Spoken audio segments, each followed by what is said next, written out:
that better? The finely crafted Volkswagen Taos.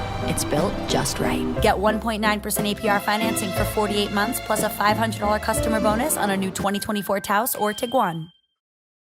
The Korean War, June 25, 1950 through July 27, 1953. At the end of World War II in 1945, Korea was freed from Japanese control. North Korea was occupied by the Soviets while the South was occupied by American forces.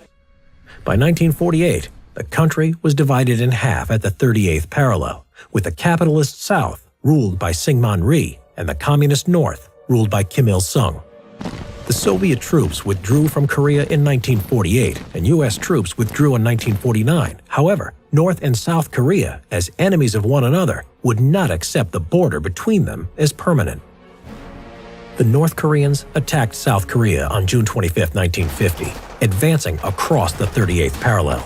Around 75,000 troops of the North Korean People's Army defeated the Republic of Korea's army with success, capturing the capital city of Seoul, then occupying the whole of South Korea except for Busan. This was a problem, as President Truman and the United States wanted to contain the spread of communism by preventing the domino effect. That is, if Korea fell, so would other countries to the ideology. South Korea appealed for support, and the United States pushed a resolution through the United Nations Security Council. The USSR did not use its veto power, as it was boycotting the council because the new communist China was not accepted. In China's seat was the pro-US Chinese nationalist government of Taiwan.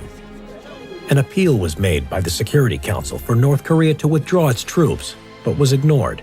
As a result, approval was granted for a UN army made up of an international force of 16 nations to send help to South Korea, commanded by General Douglas MacArthur. The UN troops, composed mainly of Americans, landed in South Korea in early July, but were soon pushed back on the defense by the North Korean forces, forming a perimeter around Busan to defend the line until reinforcements arrived in August. Now that their position was strengthened, MacArthur went on the offensive.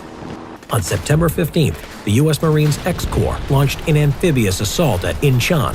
The North Korean troops were pushed back on the retreat over the 38th parallel, and soon Seoul was recaptured along with the whole of South Korea by the end of the month. Now, MacArthur was to go beyond the initial idea of containment.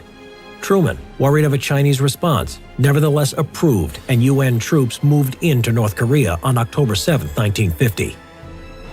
On October 12th, they captured Pyongyang, the North Korean capital, and then the Yalu River, which was the border with communist China. China retaliated by helping the North Koreans, sending 250,000 Chinese troops. The UN troops, overwhelmed by this new force, were pushed out of North Korea with heavy losses. By January 1951, Chinese and North Korean troops had captured Seoul. General MacArthur wanted to use the atom bomb on China and was dismissed for insubordination by President Truman, who went back to a policy of containment.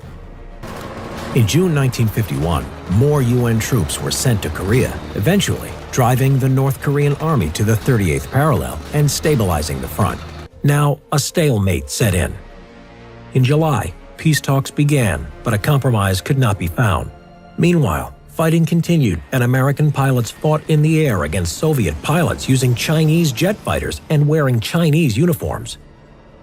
General Dwight D. Eisenhower took over as president in early 1953 and sought an end to the war.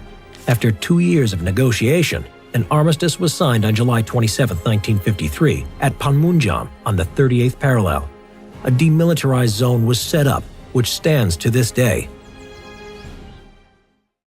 Subscribe and click